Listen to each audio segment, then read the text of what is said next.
So we are delighted to have today with us in our Bar-Ilan University Vision Science Seminar, Professor Clare Press from UCL. Professor Press has a BSc in psychology with cognitive science from UCL, after which she did her PhD with Professor Cecilia Hayes, who is now at Oxford. She did her first postdoc with Professor Hayes and then continued to a second postdoc with Professor Martin Amer at Birkbeck. She then did her third postdoc with Professor James Kilner and Carl Friston at the Phil in UCL. After that, she joined as faculty at the University of Reading and later on moved to Birkbeck, University of London. 3 years ago, she moved back to UCL, where she is now a professor of cognitive neuroscience and deputy head of department at experimental psychology. She's the head of the Action and Perception Lab, which is based at the Department of Experimental Psychology and Wellcome Center for Human Neuroimaging. Her group is currently funded by an ERC Consolidator grant, where they aim to resolve the perceptual prediction paradox they laid out in their 2020 TICS article, as well as by a Lever-Hulme Trust grant, where her group is testing the ideas outlined in another 2025 TICS article about integrating fixed and flexible oscillatory sampling. Her research focuses on a variety of questions concerning how we perceive our world, including the role of action in shaping perceptual processing.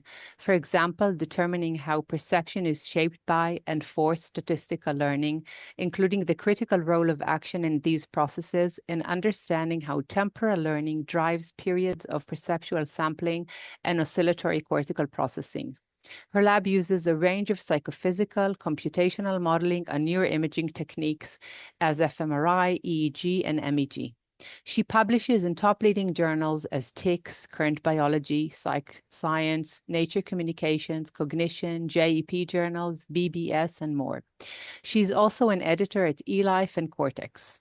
Professor Clare Press was recently awarded the Experimental Psychology Society Mid-Career Award.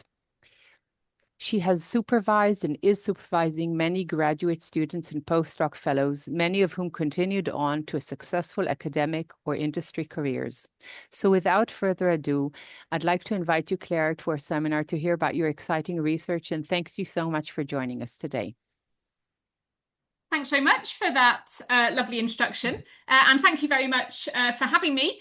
So what I'm going to be speaking about today, let me just share my screen, is a line of work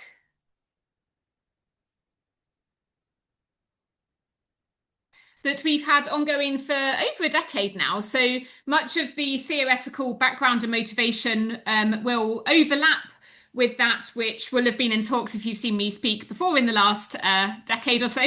But actually about half of the data I'm presenting today are new. So findings that have only just come to fruition, not even pre-printed. So I hope, regardless of whether you've seen me speak recently, there'll be something here for everyone.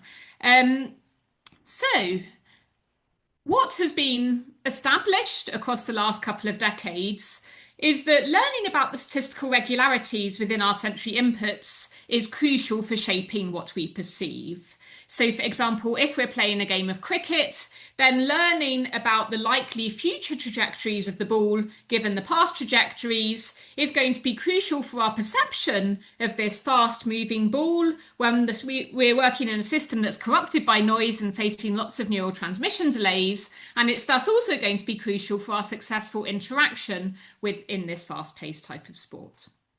So it's been well established then that we have these really crucial interactions between learning mechanisms and perception mechanisms, but actually what we're only just starting to understand is how exactly these mechanisms are interacting.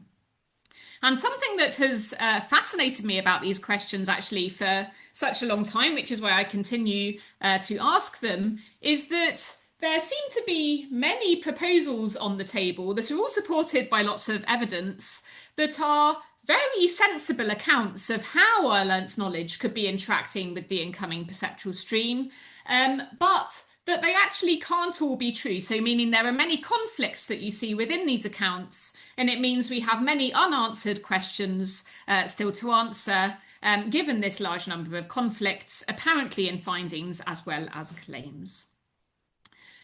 So what exactly do I mean here? So there's one possibility um, for how our learnt knowledge could be interacting with the incoming sensory stream that has been put forward in what I always term the Bayesian theories, and this is because they tend to be couched in Bayesian frameworks.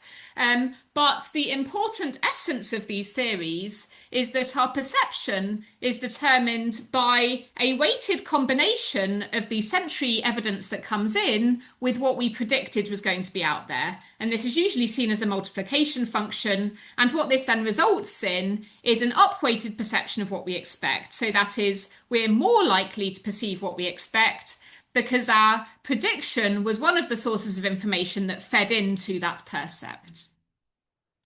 These accounts focus on this type of process being adaptive for the organism because in a sensory system that's corrupted by a whole host of sensory noise and also facing all of these neurotransmission delays, what this type of process is going to enable is for us to generate more accurate experiences and to generate them more rapidly than we would be able to get there if we were relying solely upon this processing of the bottom-up stream. So, for example, you might assume that I'm confronted with an input panel that looks like this panel on the left, but I have an expectation that I should see my sons, and therefore if I combine that expectation with this noisy input, I arrive at a more accurate reflection of my outside world than if I rely solely on this noisy input. And I also get there faster, so I don't need to wait this time for, say, the information to have been passed from the retina to systems that will generate perception of that retinal input, because in fact I can send those best guesses out there before anything even hits my retina. So it's often actually assumed that the way that you are generating these biases towards what you expect is that you preemptively, in fact, just turn up the volume on these expected sensory channels. Brilliant descriptions of how learnt knowledge could be interacting with the incoming sensory stream and explain lots of data demonstrating that we are biased towards perceiving what we expect, and also neuroimaging data showing higher fidelity representation of what we expect throughout the sensory systems. But the problem lies in the fact that they're in direct opposition with some other very sensible accounts that are out there in the literature that I often refer to as cancellation theories. So these theories basically propose the precise opposite. So these theories propose that perception is a result of attenuating what we predicted from that incoming sensory array. So rather than us being biased towards what we expect, we're being biased away from perceiving what we expect because we have relatively turned down the volume on those expected sensory channels. Now, these theories started their life in the action perception literature. So to put it in context for people, they've generally been seen to explain why we cannot tickle ourselves, but they've also been supported by lots of sensible studies and data too. So showing that we are less likely to perceive what we expect, we're perceiving it less intensely, and also that our sensory systems can have lower fidelity representation of expected sensory information.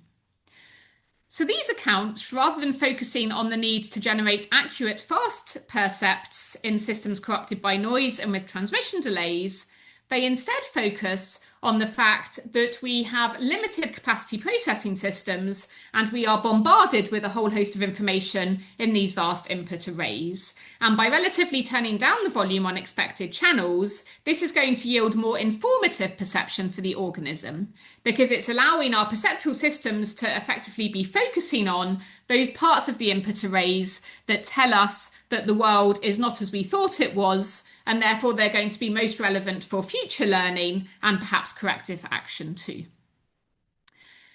So what's going on?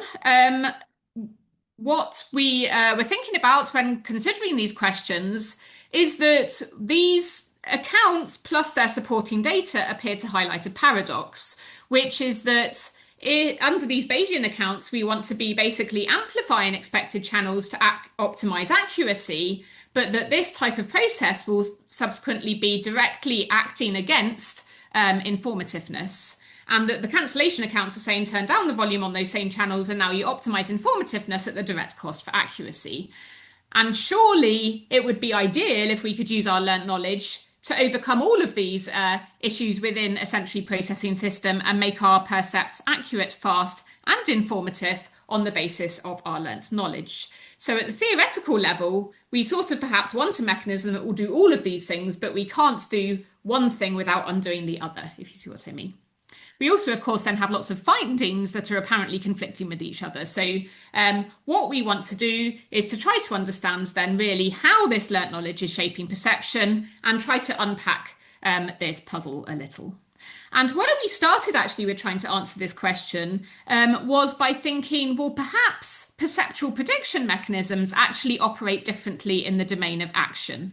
So when we're predicting our sensory arrays on the basis of actions we perform, maybe that is yielding a cancelling influence, whereas predicting it on the basis of other sensory information is yielding a facilitatory influence, because these cancellation accounts have grown up in the action literature.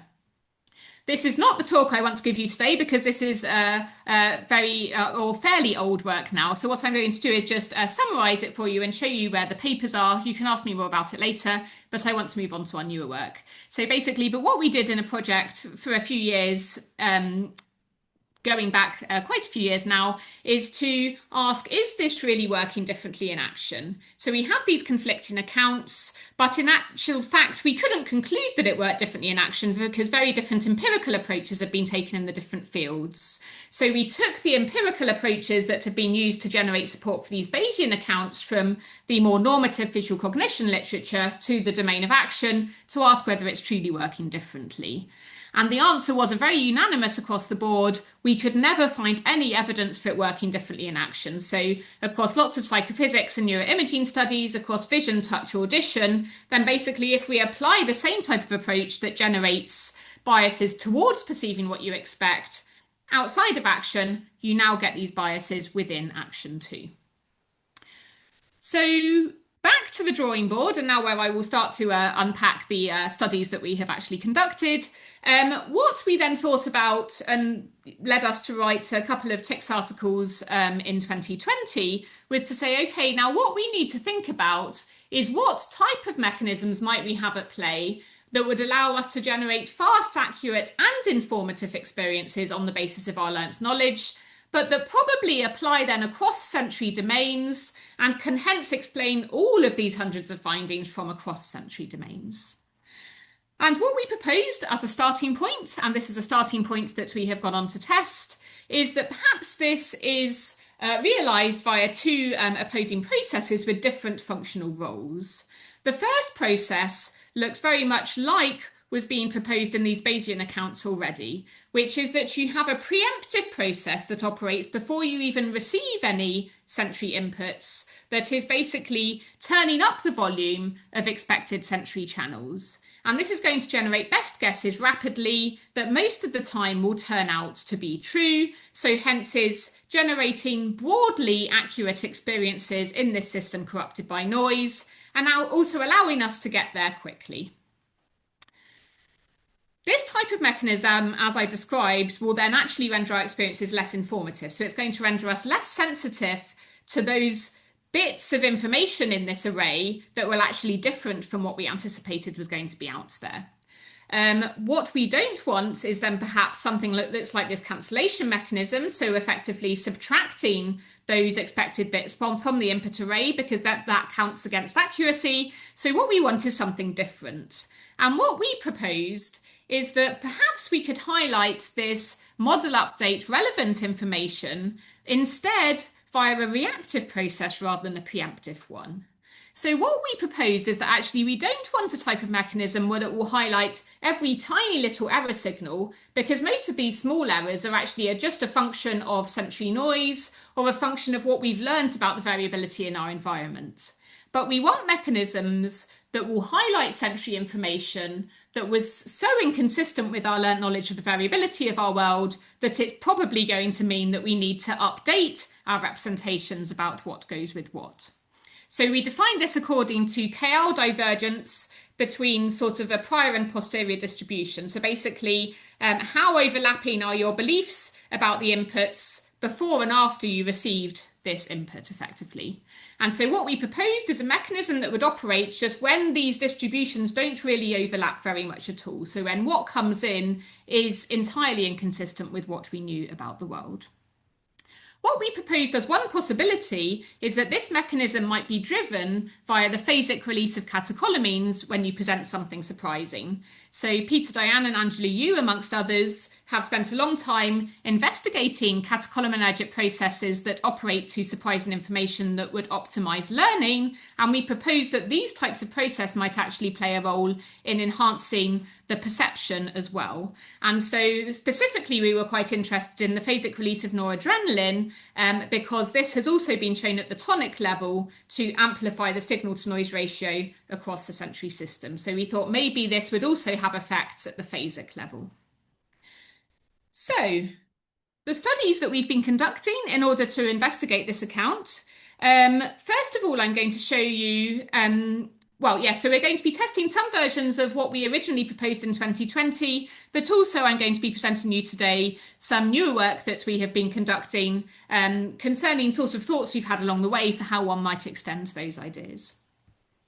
So first of all, I'm going to present to you a time-resolved decoding study with EEG, whereby we're testing this proposed temporal profile of how our expectations interact with the incoming sensory stream, which is that you preemptively turn up the volume of the expected before you even present the stimulus, such that you have prioritized processing of the expected relative to unexpected early in time, but this flips in prioritization later in time very rapidly as you receive this highly discrepant type of information.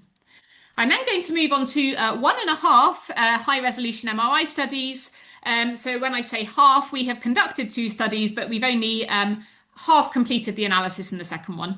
But this is asking about actually some ideas that have been around for a long time, but not received that much investigation at the empirical level, that we have populations serving different roles all within the sensory system that are acting together to integrate this learnt knowledge with the incoming sensory stream. So first of all, do we have these populations with different roles? And also then, if we do, how do we fit this within our assumed processes that I have just described to you in terms of resolving this paradox? I'm then going to move on to asking with an MEG study about the particular shape of this neural profile and the pupillary response that would be predicted under our account. And then asking about the impact on perception via analysing some pre-existing data sets. And then, as I said, some extensions too. I'm going to be presenting to you a new line of work where we've been asking about the role of subjective surprise in many of these processes as distinct from objective levels of prediction error. So first of all, the EEG study, which has been conducted by Kirsten Rittershofer, who's a postdoc in the team. What she has been doing is to use EEG to test these temporal predictions of the account. So under our account, what we propose is that you have preemptive activation of expected channels and then a later reactive enhancement of the unexpected. So under this account, what you would anticipate is that you have superior fidelity sensory representations of expected relative to unexpected events before you present the stimuli due to this preemptive turning up the volume on the expected channel, but that when sensory information comes in that's highly discrepant, you reverse now to an advantage for unexpected events, but very rapidly, so still by a couple of 100 milliseconds after you have shown the sensory event. Kirsten establishes these sensory expectations via actions that participants perform. So this should be a type of cue for which we have then very high precision estimates about what the sensory world should look like. So we have spent a lifetime basically when we abduct our index finger, seeing abducting index fingers. And so therefore what our manipulation is to have participants on every trial abduct either their index or their little finger, and they are observing an on-screen avatar hand simultaneously with their own movement. On the expected trials, when they move their index finger, they're observing synchronized movement of the index finger, and when they are on unexpected trials, they move their own index finger and the on-screen avatar moves its little finger. So despite the fact this is on an on-screen avatar, this actually generates quite a strong expectation effect across a number of paradigms where we've used it before in the past. So at the perceptual level and also at the neural level, we've seen a number of differences in processing then of this anticipated outcome relative to the unanticipated one. What we also did was basically to present a classifier in the study as well, whereby we just present these index and little finger movements without them performing actions themselves. And we could use this to train a classifier to distinguish between index and little fingers on the basis of the EEG signal. And then what we wanted to do was to take that pattern classifier and test it on the main test session. So what we are interested in is then comparing the fidelity of representation of the expected relative to the unexpected sensory events. We also had a task relevance manipulation. So we did not, in our original article, discuss how any of these processes might interact with task relevance, but there's been a number of studies across the years suggesting that these processes do seem to interact in different ways with task relevance. So that is, when the sensory events are relevant to a task you are performing, you might see these predictive processes operate in a way that you don't if they are not. So our task relevance manipulation was that at the end of every trial, in some blocks, they were asked a question about the nature of the finger that just moved. So they were asked, say, did the index finger move or did the little finger move? In the task irrelevant blocks, they were asked a question instead about a colour of a dot that appeared on the screen. So we wanted to ask, are we getting these flips in prioritisation across time, and is it dependent upon task relevance? So what I'm showing you here first is basically the training time by testing time matrices, whereby what you can see with this big dark red splodge in the middle is that our pattern classifier is performing very well, really. So when you are about 100 milliseconds to 200 milliseconds after you have presented this finger movement, then there is a good reflection in the EEG signal of whether there's an index finger on the screen or a little finger on the screen. But more importantly, we wanted to compare this signal for the expected and the unexpected conditions. So we took a strip across where the peak training time was in terms of decoding accuracy to perform this comparison between our conditions. And what you can see here is what you see if you take this average across this strip shown here on this above matrix, which is exactly as we predicted under our account, which is that before you show the stimulus, so 0 is when you show the stimulus, you have enhanced decoding of the expected relative to the unexpected. What you can see here is that these are a mirror around the chance level, and this is reflecting that you have therefore, on expected trials, pre-activated the correct representation, but on unexpected trials, you've pre-activated the other one, so the wrong one. So the extent to which the blue one is above the line is basically reflecting the same effect as the extent to which the red one is below the line. What you then see post 100 milliseconds is a large sweep up in decoding accuracy, as reflected by these big dark red splodges above, which is as the sensory information comes in, the fact that, of course, your pattern classifier has more to work with now. So importantly, then what you can see is that this is followed by this flip in prioritization of processing. So there is now better processing of the unexpected relative to expected. So on the unexpected trials, the pattern classifier can distinguish whether this is an index or little finger better than on the expected trials. So this flip is just as we anticipated.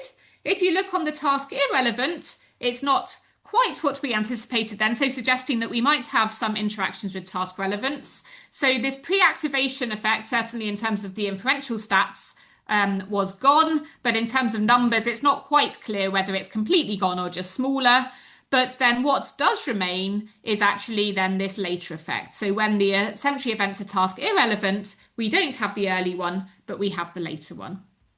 But broadly speaking, across then both conditions, what you can see is some evidence supporting this idea that you have this very rapid change in prioritization across time as the sensory information comes in.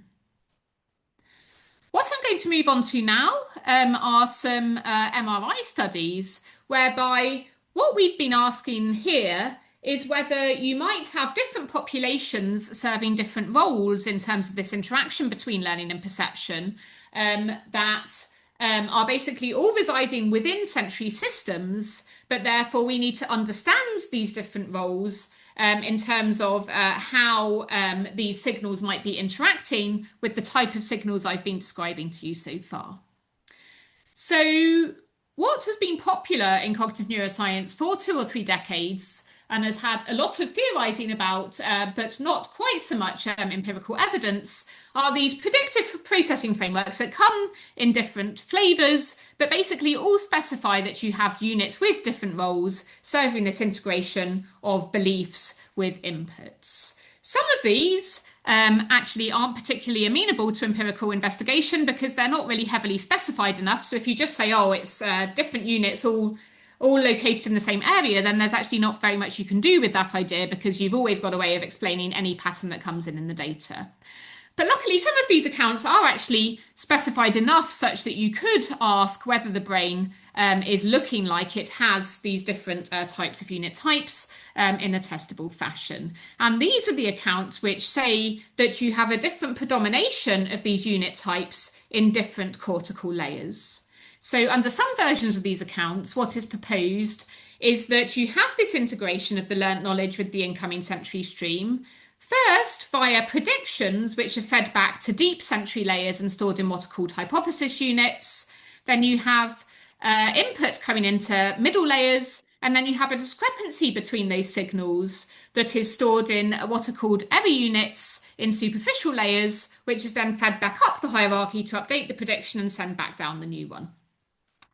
And what we therefore wanted to do with 7T-MRI was to extend some previous investigations into these types of questions that have been conducted by a number of labs that have provided support for the idea that you have hypothesis units in deep layers, for example, with showing that when a stimulus is predicted but omitted, you still have a response in deep layers that looks like you presented it. We wanted to extend that line of work to include unexpected sensory events in a laminar paradigm so that we can ask about this interaction across layers and whether we might have this error signal then represented in superficial layers. So in this study, what we did was to present unexpected and expected Gabor patches. So with 7T-MRI, so we can get the voxels at 0.8 of a millimeter, so we can ask separately about processing in deep, middle and superficial layers.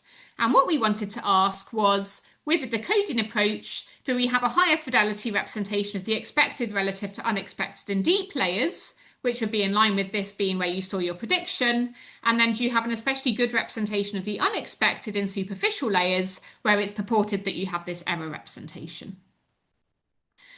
So Emily conducted this study. She was a PhD student with me a few years ago. And so what she did was to generate expectations within participants by having them perform an action on each trial that was followed by a Gabor patch at a different orientation with respect to the vertical. So on some trials, they abduct their index finger, and this might then always be followed by presentation of a Gabor patch that was clockwise oriented with respect to the vertical. And then on other trials, they would abduct their little finger, and this would always be presented then by Gabor patches counterclockwise with respect to the vertical. What she then did was to degrade this contingency at test such that on 75% of the trials, the Gabor patch that had followed their action during training still followed their action. But now we have the other orientation of Gabor patch presented on the other 25% of trials, where we can contrast the processing then according to the layer. And so we also had a localizer where we just flashed up these gratings without any finger abductions, so that we can train a classifier to distinguish clockwise from counterclockwise, and we then apply it to our test data. What Emily found was actually, in spite of not the best decoding accuracy we've ever seen, so this was the first study to be conducted on the 7T scanner at the Phil a few years ago. Yeah, the signal to noise ratio still working on getting this higher in general, but despite this low SNR, what you can still see is a very convincing interaction between expectation and layer, which is in line with this hypothesis. So that is better representation of the expected relative to unexpected in deep, with then very good representation of the unexpected in superficial layers. So this is in line with the idea that deep layers might contain this prediction about the world and superficial layers might contain this error signal. What we have finished data collection for, but only are halfway through analysis, is a study that's been led by Nick Simpson, who is a current PhD student with me. We have been extending Emily's paradigm such that the paradigm is rather similar, but it's actually taken a while to get off the ground in terms of a physics point of view, because we're wanting to, in a similar paradigm, acquire this laminar visual signal at the same time as asking about brainstem processing. So paradigm first, that's the easy bit. So all we've done here is to swap out the actions for tones, but broadly speaking, the paradigm's the same. You have, say, a low-pitched tone that predicts a clockwise gabor, a high-pitched tone that predicts a counterclockwise gabor, perfect contingency before they come into the scanner, and then we degrade it in the scanner to ask about this representation of the expected relative to unexpected. What we've done is to reorient the slab so that we can see the brainstem alongside this laminar visual signal. And the reason for this is that, as I said, in terms of our theoretical account about how all of these processes might be interacting, the process that is generating this reactive enhanced processing of events that might be relevant for updating our models is that it's dependent perhaps on the phasic release of noradrenaline. And therefore, what we wanted to do was to ensure we had the locus ceruleus in our slab, which is the source of noradrenaline production in the brain. So what we wanted to ask here was, do you have high activation in the locus ceruleus for unexpected trials relative to expected trials, at least at the start of the study, where we have basically the unexpected truly is unexpected. We have not presented this particular gabor patch after this particular tone before. So we want to ask whether we get that pattern in locus ceruleus and also then how it will interact with visual processing.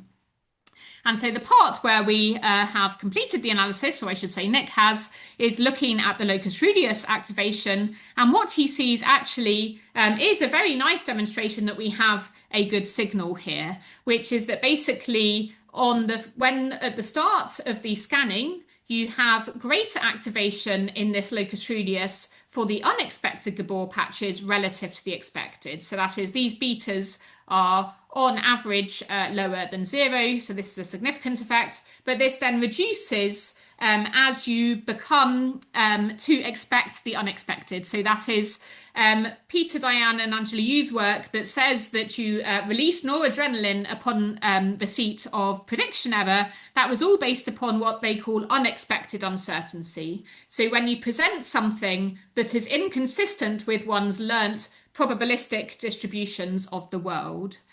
So once you have learnt that you're in a 75-25 mapping, this is not the type of situation that would then be causing noradrenergic processes. You're expecting these to operate just when you have disrupted these models.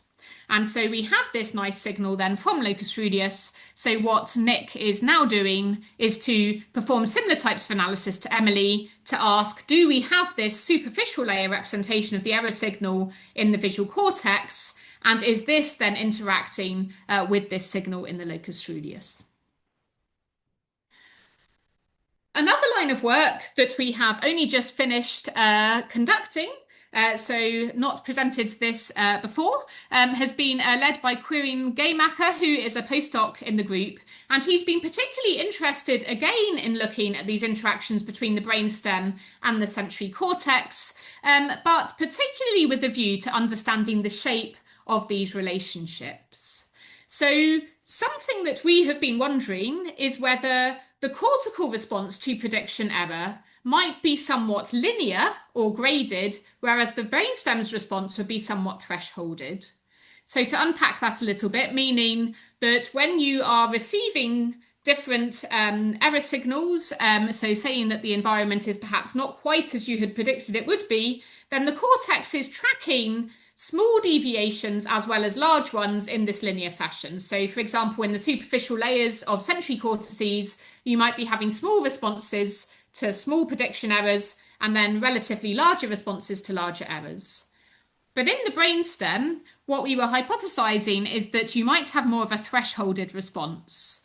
So that is when small errors are coming in, the brainstem isn't doing anything, but once you have surpassed a particular threshold, this is what generates, say, this activation in the locus coeruleus that would lead to this model update. And so this is part of our account where we said that these later reactive processes would only operate for particularly large deviations between what we thought was going to be out there and what actually was. So to ask this question, Quirin needed a paradigm then, of course, with different levels of probabilities of sensory inputs that are coming in. And actually, just to move off piece then perhaps for Vision Sciences seminar, what I'm presenting to you is an auditory paradigm here, but I hope it will become clear how I think it is relevant to understanding vision. So as I said at the start of the talk, we generally have not found very many differences in the operation of these processes across light, vision, audition, touch. We think we're generally dealing with some pretty domain general machinery, and therefore we've been asking these questions, and I think that of relevance to all sensory modalities here. But so what Quirin does is to present participants with an audiobook in the scanner. So they're listening to just streams of words, and therefore we can have many different levels of prediction error generated by the word that comes in. So we can use GPT to measure the probability of the word that comes in. So this lexical surprise, so how unlikely was this word given the contextual embedding of the previous words? But we can also ask at the semantic level, to what extent was this a meaning mismatch relative to what you anticipated? And so we're recording MEG at the same time as the signal from the eye. So the MEG signal is allowing us to then ask, do we have this sort of graded linear response to prediction error in the cortex? And then we can also be using MEG and eye tracking in combination to try to get a bit of a handle on what the brainstem is doing. So the reason we wanted these in combination is that both of these signals are going to be noisy measures of what the brainstem is doing. So of course, for anyone familiar with MEG, they will know that trying to do source reconstruction of a deep structure is much messier than trying to do it for the cortex. And it's also the case that, of course, the pupil is going to be reflecting many processes as well as noradrenergic ones. But one of the processes that is supposed to be reflected in the size of the pupil is noradrenaline release. So when you have these phasic noradrenergic processes, the pupil has been shown to dilate. So what we wanted to do was to take these two measures in convergence to try to get a handle then on the shape of this brainstem function and how it's interacting with the cortex.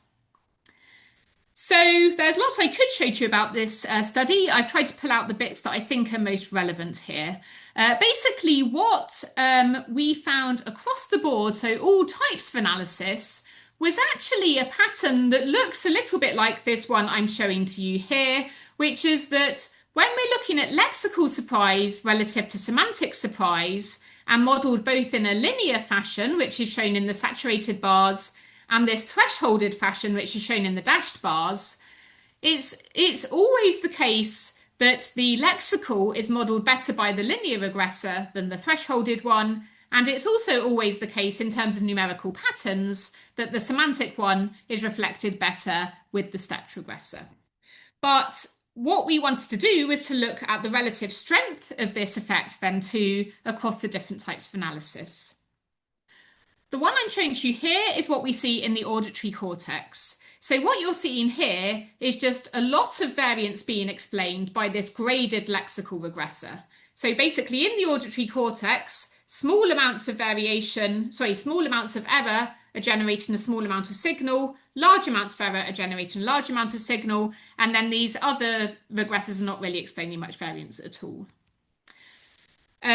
We then asked across a range of different cortical structures what was going on. Again, we always see, broadly speaking, at the numerical level, this two-way interaction. But what we're seeing is then sort of some of these balances shifted a little bit as you move up the hierarchy. So what I've then chosen to show you here is what we were seeing in frontal cortex. But what we saw in frontal cortex also broadly mapped onto parietal and temporal regions too, which is that we continue to see this pattern in the lexical at a reduced rate, but that actually now we're getting a lot more representation of this semantic error as well. Importantly, That part, not the shape of function part, but just showing that the relative role of these different structures in processing of lexical versus semantic surprise is consistent with lots of other data from other labs concerning the processing of lexical and semantic surprise. But so we were then interested in trying to unpack what might be going on at the brainstem level.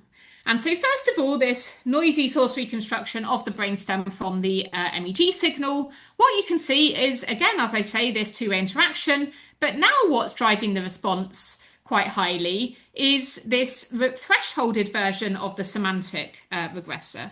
So basically, small levels of semantic error, not much is happening in the brainstem, but then once you've surpassed a particular threshold, you're then getting this brainstem response. The pupil, we're seeing the same type of pattern. The pupil is reflecting a number of different processes, of course, but importantly too, we've also got this decent amount of variance explained by the thresholded semantic prediction error regressor, like with the brainstem.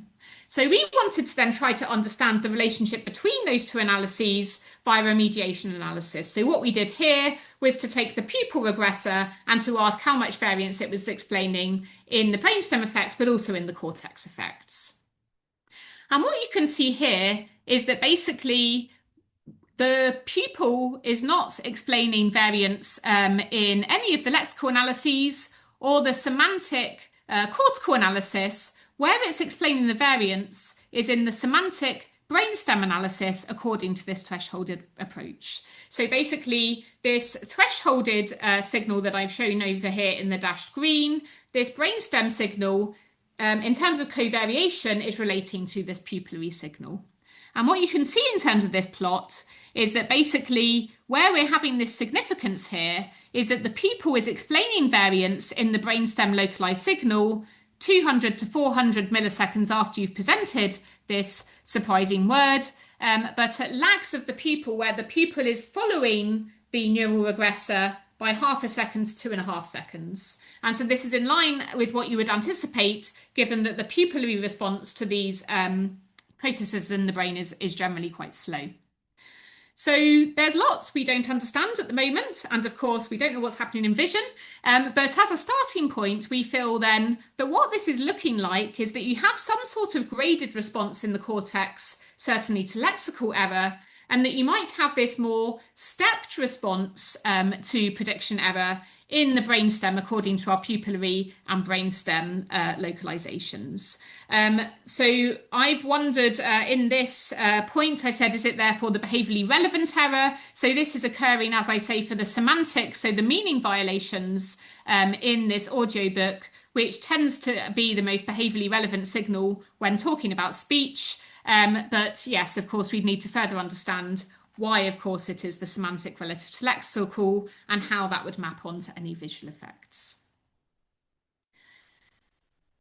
I now wanted to briefly tell you about some work that Aaron Kaltenmeyer has been conducting as part of his PhD, whereby he has been testing some of the behavioural predictions of this account and asking whether the effect of prediction on perception is ultimately a facilitatory or an attenuating one is determined by the level of deviation with respect to one's prediction. So this is under the reasoning that in our account, this later reactive process only operates for large errors. What this is predicting then is that if you have small discrepancies between what you expected and the information that comes in, you'll always be more likely to perceive what you expect. But that once you've gone past a particular threshold level of deviation, this attractive effect turns repulsive because this has led to this reactive process that basically pushes the system in the other direction. So he's been asking, is perception attracted towards our predictions for small errors and repelled away from them for large errors? And so just to give you now a bit of a context, so we've now changed gear a little bit actually for the type of paradigm. So what I've shown to you so far has been taking paradigms where we have contextual predictions about the likelihood of particular sensory events on the basis of our learnt knowledge of the world. So learning that's occurred generally across the study, sometimes across a lifespan, but basically where that's all being compressed into a prior that we hold about what the world should be like. Another context in which people have often tried to understand the operation of prediction mechanisms is in looking at serial dependence effects. So this is meaning when you're asking about perception of a particular sensory event, how is that influenced by the presentation of the event beforehand? And so now with serial dependence phenomena, there's a range of different processes that are likely to be influencing perception here. So for example, adaptation processes. But what has been theorized is that there is also a contribution of predictive processes. So what has been reasoned is that when sensory inputs are reasonably slow to change, as is often the case in our visual world, then perhaps one should have a prediction that the world is going to be fairly similar to how it was 1 or 2 seconds ago. And therefore, if we're going to assume that our sensory inputs are reasonably slow to change, then a relatively good prediction about what is here right now is what was here 2 seconds ago. So just to point out that we're not studying prediction effects in quite such this clean effect as we have in these other paradigms, but it is likely to be the case that you might have some of the logic pull over. So one of the reasons Aaron has been looking at these effects is that David Pascucci and colleagues have kindly published this open data set of all of the, or a large number of the studies that have been conducted in this field in a data set this year.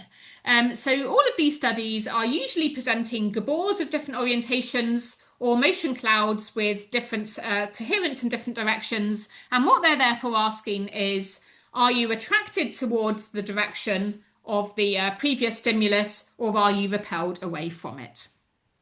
And so the way that, that the analyses are typically conducted is via these derivative of Gaussian functions, whereby what you're asking about is the response error that you have in recreating the orientation on a particular trial. So if you assume that you're asking about recreation of the orientation of a Gabor patch, you can ask, are you making errors in terms of saying it's more clockwise than it was or more counterclockwise than it was? And so you can ask about the direction of the response error relative to the direction of the previous stimulus relative to the current one.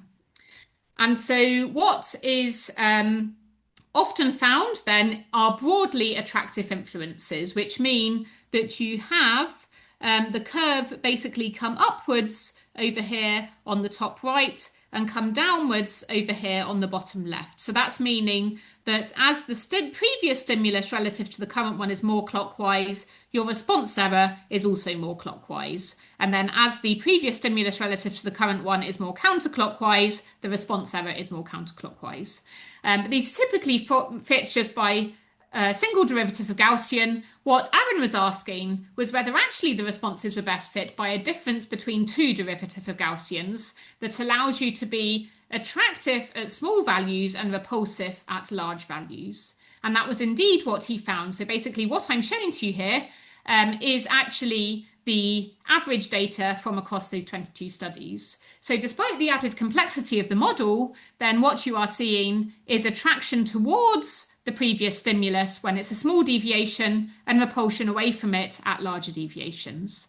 And this pattern has been noted before, but not actually modelled in this way. What we have also been interested in trying to ascertain is whether the particular nature of these flips from attraction to repulsion is determined by those features that we had predicted it to be in our opposing process account. So he conducted a number of, I'm going to show to you just two today, but analyses to ask whether it's the level of KL divergence between the prediction and the input that is determining the level of, the direction of influence.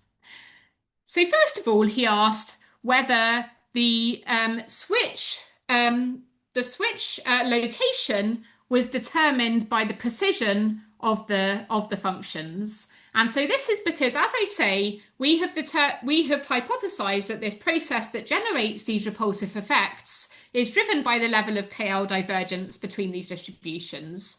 And so a high level of KL divergence could either be driven by modes of these distributions that are really far apart, or you could generate the same level of KL divergence by having modes that are closer together, but that are just really precise functions. So if you had a really precise belief about what it was going to be like, and something came in that was just very slightly different, but you also had very precise century information, then this is still a relatively high level of KR divergence. So what we're asking is, when century precision is higher, does the flip point in terms of discrepancy come at a smaller value? And that was indeed what he found. So each of these lines is reflecting the line from the linear mixed effects model from a different study. So what this is showing is that pretty much across the board, those participants who had higher century precision, as reflected by their overall magnitudes of the errors, were also those who switched at a smaller point. He also conducted a trial-to-trial analysis of the level of KL divergence between the previous stimulus and the present one, similar type of logic, but basically then again found evidence consistent with our account, which is that you are more likely to have an overall bias that is attractive when you have a KL divergence with respect to the previous trial that is small, and you're more likely to have one that's repulsive when you've got a KL divergence value which is high. So broadly speaking, certainly across these serial dependence phenomena, we're seeing these effects in perception that we would expect on the basis of our hypothesized account. And now, of course, what would be nice is to extend this to a type of paradigm where we have asked about these contextual predictions, like with the other studies I've shown to you today. For the final study, or a couple of studies that I'm going to show to you, I will very briefly then be telling you about a new line of work that's being led by Jessie Clark, but also with Kirsten Rittershofer, who was conducting these EEG studies. And so this is asking about the relative contribution of subjective relative to objective prediction in determining these perceptual processes and in turn these learning processes. Now, what's generally assumed in this literature is that the type of learning process that is generating these effects on perception is implicit. So what certainly has been shown by people like Nick Turk-Brown is that we can often show evidence of having been sensitive to this statistical structure of our environment without being able to report it, perhaps without being aware of it, that it's quite likely that our brain is tinkering away with all of these statistics, doing lots of interesting stuff without us having any awareness of what that structure looks like. It's also then the case that how the influence of this learning on perception is often modelled, or pretty much only ever modelled, is according to the objective statistics of our environment. So it's assumed often that we've just got like an ideal observer model whereby we've got this ordering, say, of sensory events, and it's assumed that the brain is picking up on all of that structure. However, what we do also know is that we, of course, sometimes and sometimes do not have awareness of that structure. So as an example that Jessie often uses is that when you're cycling, for example, that you'll be bombarded with a whole host of errors as you're cycling along, both in terms of, say, proprioceptive information on the foot with the pedal or on our visual surroundings. But sometimes we have an awareness that something has gone wrong. So, for example, when we've hit the wrong gear, we will have a wrong pedal resistance that causes a very strong subjective awareness of this surprise signal. And what we have been wondering is whether actually awareness of this structure or explicit learning processes then might be driving any perceptual processes to a greater extent than has really been thought about before, and in turn the subsequent learning. So as a starting point, what Jessie did was to, she and Kirsten across 3 studies simply required participants to report elements of this probabilistic structure in a classic statistical learning task where we're also asking questions about their perceptual decisions. And so they either report elements of the probabilistic structure at the end of the study, or they present it on every trial. And what we want to ask is how these reports are relating to the perceptual decisions that they gave. So, for example, in 2 of Jessie's studies, what she presented participants with was a structure that looked quite like these other studies I showed you with these MRI paradigms, whereby, say, we have a 75-25 structure between tones and gabors. So on 75% of the trials, you say hear a high-pitched tone, see a clockwise gabor. 25% of the time, it's a counterclockwise gabor. And then what we can ask is for them to give 2 responses on every trial. So the first response is basically what gabor was presented, and we can measure the speed and accuracy of that perceptual decision in a way that is commonly done in these predictive perception paradigms. So you're typically faster and more accurate when it was an expected Gabor patch. But we wanted to ask more uniquely then how one's awareness of this structure is relating to these perceptual decisions. And the way that Jessie did this was also ask them on every trial to say, report how expected was that Gabor patch or how surprising was it? And then what we did was to model their perceptual decisions simultaneously with two regressors, one of which is reflecting something about that probabilistic trial structure, and the other one of which is their subjective report about that structure. So we did this in a number of different ways. I think my favourite, despite the fact it's not entirely objective, is using the Rescorla-Wagner error. So this is basically just asking about the stream of events, but assuming that sort of more recent events are going to have a larger influence than more past events. So we've got this regressor about the Rescorla-Wagner error and also one about their subjective rating. And of course, these are going to go together very nicely, and they did go very nicely together in our paradigm. So that is, on the whole, when something's more expected, it's going to generate lower Rescorla-Wagner error, and it's going to generate lower reports of surprise.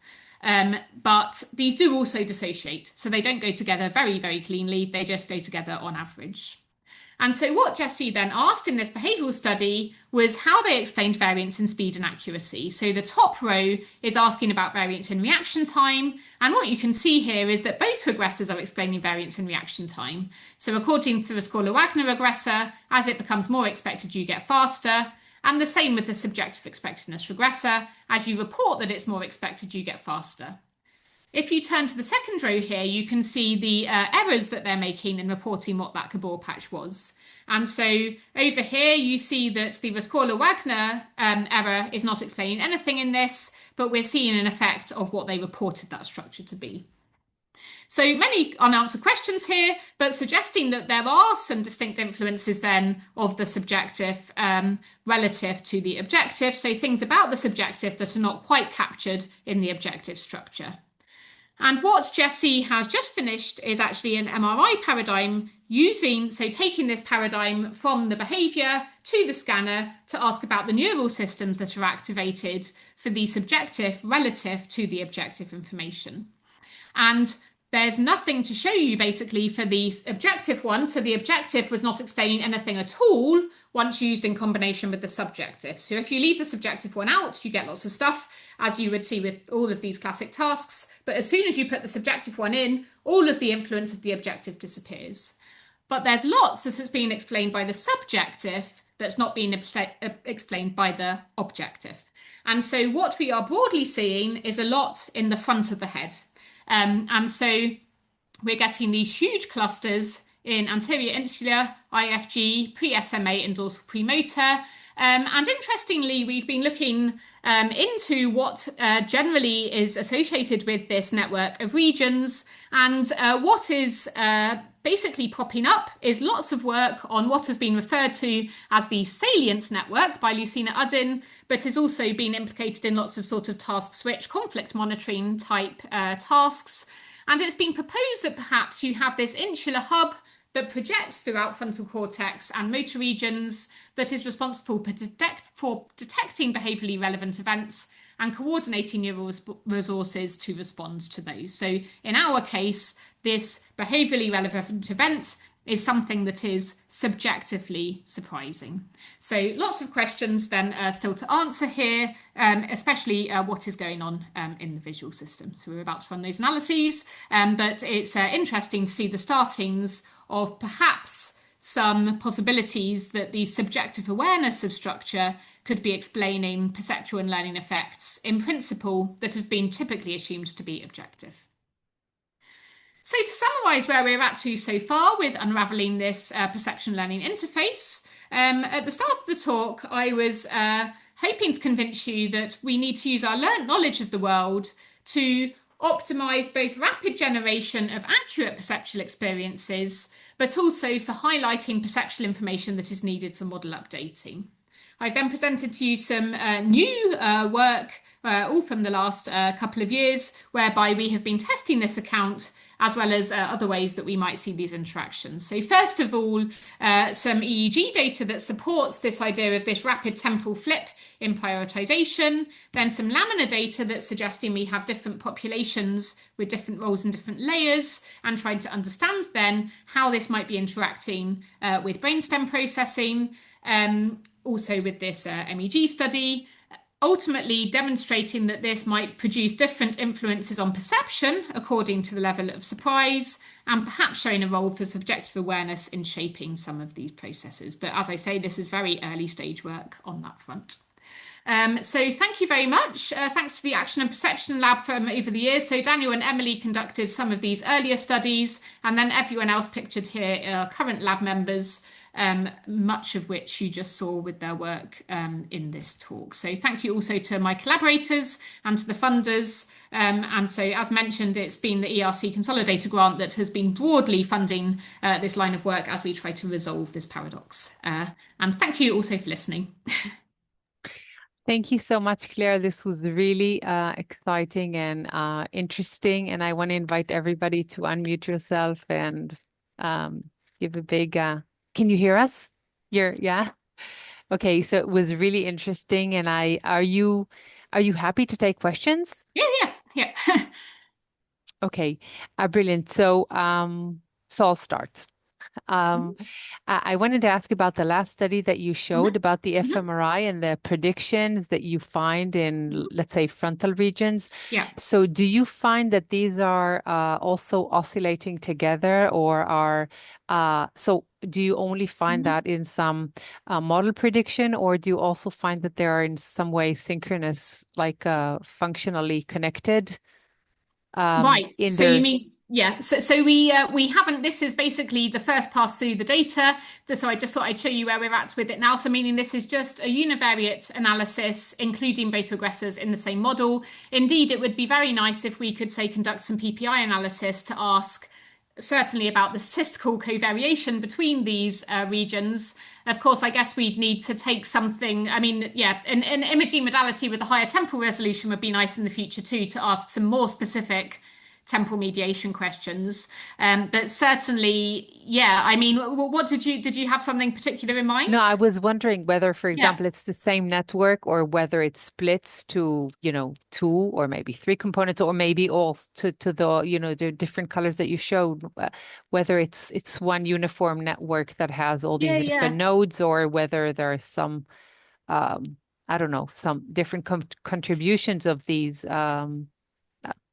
No, Yeah, it's indeed. I not mean, that I know the answer, but this is also where, of course, I've been conducting neuroimaging for many years, but I'm far more at home in the visual cortex or the motor cortex. So, yeah, in of fact, no, course. I would anticipate that it's likely we have some dissociations probably that can be found here. I would imagine one of the things that's going on is that when you receive something surprising, you are preparing action to basically now explore your world, right? And this is not actually, it's not the preparation for the response to this surprise question. First of all, because they give the response regardless of the level of the surprise, but also we do have that in as a regressor as well. So, but certainly I think at the broader functional level, one would anticipate that many of these motor structures are being activated to plan to deal with this novelty. But that's all a bit hand wavy. I would like to understand this further. And certainly, as I say, the thing that I'm particularly interested in asking is how this is then interacting with visual processing. Brilliant, brilliant. Josh, are you interested in asking? Mike is. Oh, Yeah, yeah. hi, Mike. Yeah. The effects of repulsion and attraction of Yes. previous stimuli. Have Yeah. you investigated whether they're retinotopic or spatiotopic? Does it depend upon? Yeah. No. So this was basically collapsing just across all of these studies that have been conducted. I mean, as I said, they're broadly all Gabor studies or motion direction studies, but no. Did you have an idea? Well, I'm just wondering how closely they were related to more traditional sensory adaptation, which is, broadly speaking, retinotopic. Yeah, no, definitely. I mean, something that we have certainly thought about, and I know less about these repulsion type mechanisms, but a little bit about them, is that so what we're seeing is that we're getting the larger behavioral repulsion effects when you have larger discrepancies. And I suppose if this was entirely adaptation, I would have anticipated that you get more repulsion at small discrepancies. But I don't know what if you have a view. No, I don't. I Yeah, don't. But I yeah, would like to know yes. whether it's retinotopic No, or no, no. So I yeah. suppose what I'm assuming is that you will always have some adaptation contributing to these effects, but that I would have thought that this would then generate a repulsion across the board, and that what we're seeing with these attraction effects at the small discrepancies is then a stronger influence of the predictive mechanisms. Something that actually I do know in terms of the analyses Aaron has performed is that actually the way that some people have interpreted these different effects before. So, like Matthias Fritscher has said that you get these small discrepancy attractions and large discrepancy. Actually, no, he doesn't write it so much in terms of discrepancy. But what he says is that the attraction is due to the last response, and that when you're seeing these repulsions, that's due to the last stimulus. And of course, what's difficult typically in these types of paradigms, or rather always in these types of paradigms, is that these are going to be very, very highly collinear. So what Aaron was able to do, and I didn't actually include it on my slide, was to say, okay, these are very highly collinear, but we also do now have 22 studies all containing multiple experiments. So an awful lot of data points. So meaning that what he was doing was to model the previous response as distinct from the previous stimulus. And you ended up with these little slithers of variance, whereby when you're looking at the previous response, it was entirely attractive. Whereas when you were looking at the previous stimulus, it was basically an exaggerated form of this flip. But so yeah, but as I said, I don't know very much about the specifics with respect to adaptation. I wanna say something about this. You had a paradigm. I Yeah. mean, I don't think you tested that, but I think Mhm. maybe it may be addressing Mike's question, where Yeah. people were not looking at their hands. They were doing something with their hands, and then they had they had this finger or this Mhm. finger. So you Mhm. have here both retinal, which is basically you can compare the retinal difference between the last trial and the current trial, but you can also Mhm. and the discrepancy, and you can also relate that to the body reference because you have, which you're not seeing, but you have that. So in a way, maybe you can combine these two different sources of history Yeah. Yeah. and see if these just like which of them models better the current Yes. response. No, definitely. I think actually with this avatar one, that's not perfectly designed for this because we did the retinal discrepancy will be completely collinear with the nature of the action. So meaning we weren't sort of flipping this hand around so that Hmm. the index fingers were always on the left side of space. We'll have some small discrepancies, I guess, because they might have moved their eyes from time to time, but No, but in the testing, you had in the testing you Mhm. had like 25. You had right. I maybe I'm wrong. I thought in the testing it was perfect, Mhm. and then you had when you tested them, you had 25% that was inconsistent with how they moved and what they saw. Maybe I'm wrong. Uh, yes, we had the different probabilities, but it was only ever two images, so the Oh, I probabilities were see. always with respect to your action. Okay, But okay, nice idea. I mean, it's the sort of thing that we could do in future, we just haven't. okay.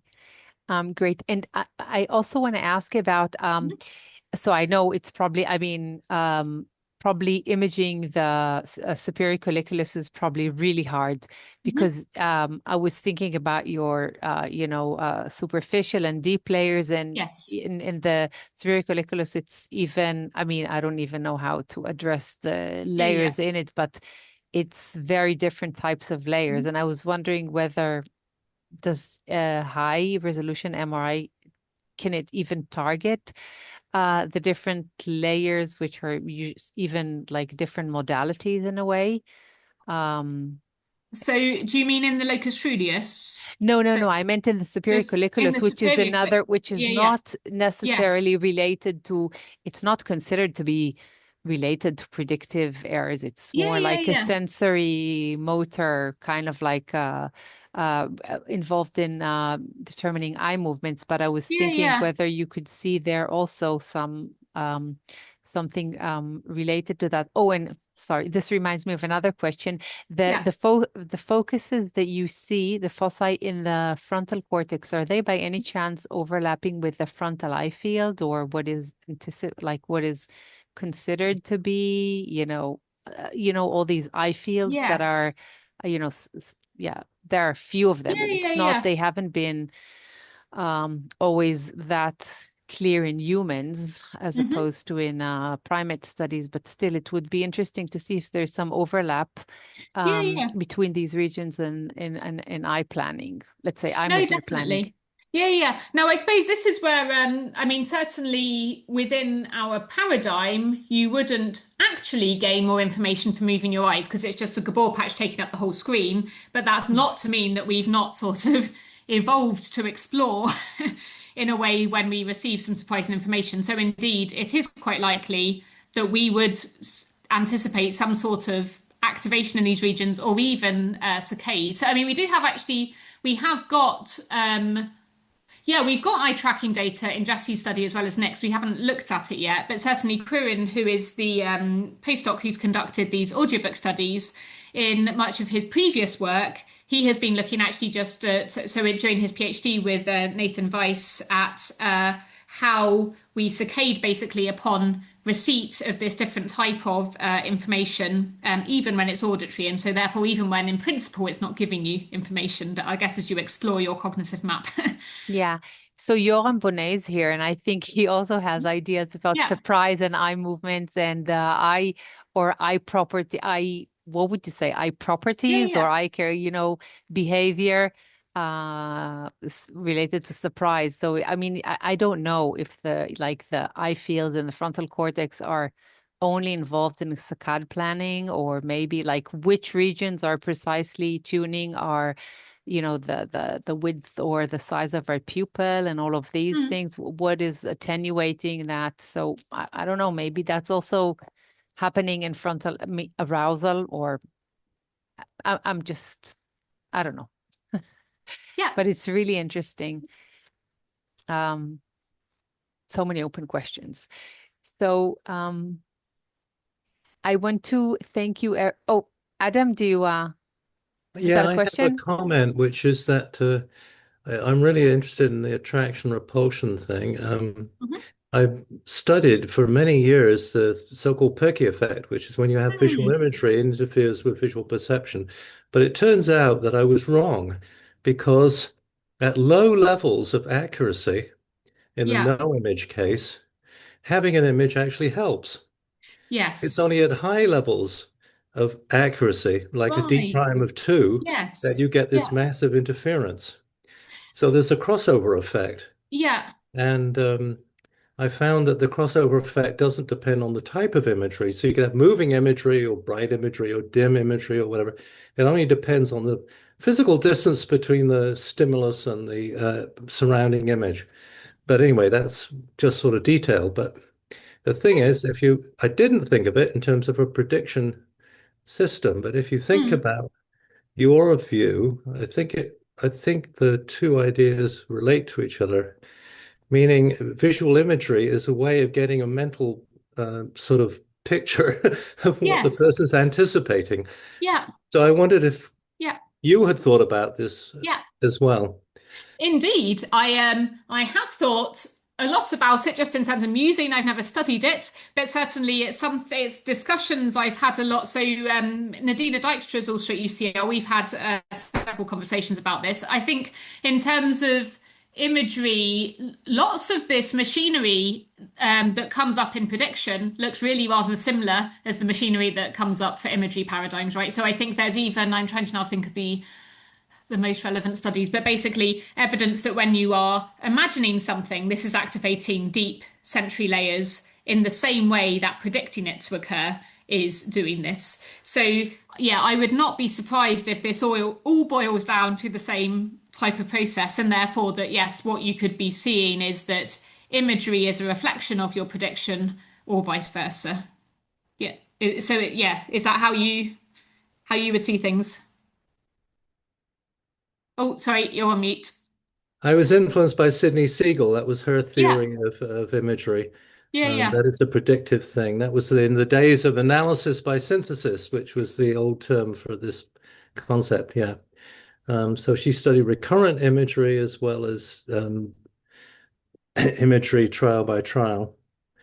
But I didn't ever make the stimulus more or less predictable. So it doesn't really directly relate to your paradigm. It Yeah. was just a suggestion.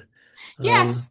No, as I You say, might I've never. ask Oh, subjects whether they're imagining the yes. Gabor, for example. Yeah. When you have an auditory signal that says, a right turn Gabor, and then you suddenly stop the experiment and say, were you thinking of, draw Yes. what you were imagining, something Yes. like that. No, You might definitely. find a No. relationship. Yeah, no, as I say, my money would be on that, and certainly, it's trying to think of a nice paradigm for it, right? But I mean, this might also turn out to be where, with this newer line of work, asking about the extent to which, like, subjective awareness of all of this is interacting, that maybe this might be the bit that overlaps with the imagery, right? So if you're subjectively anticipating something, maybe this is the same as imagining it.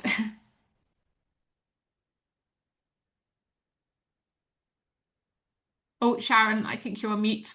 Me too. I Yeah. was saying, sorry, Adam, if you were on mute, I think you were trying to say something, but yeah. Sorry?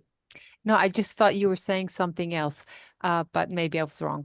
I also wanted to ask with respect to imagery and the signal, maybe you can perhaps lower the contrast or add noise Yes. to Yeah, it, yeah. which then at some point, when there's no signal, maybe people are still, Yeah. maybe then they can be kind of like imagining or hallucinating that there is a signal at some point, even if when there isn't, and maybe they're going to be influenced by their prior trials or their Absolutely. expectations, and Yeah. just an idea to Yeah, absolutely. I think the vast majority of paradigms I've shown to you today have all been very high contrast, and therefore, when I'm talking about expectation shaping perception, it's going to be tinkering with it, right? There's still a very strong sensory input that is going to be mainly determining your perceptions.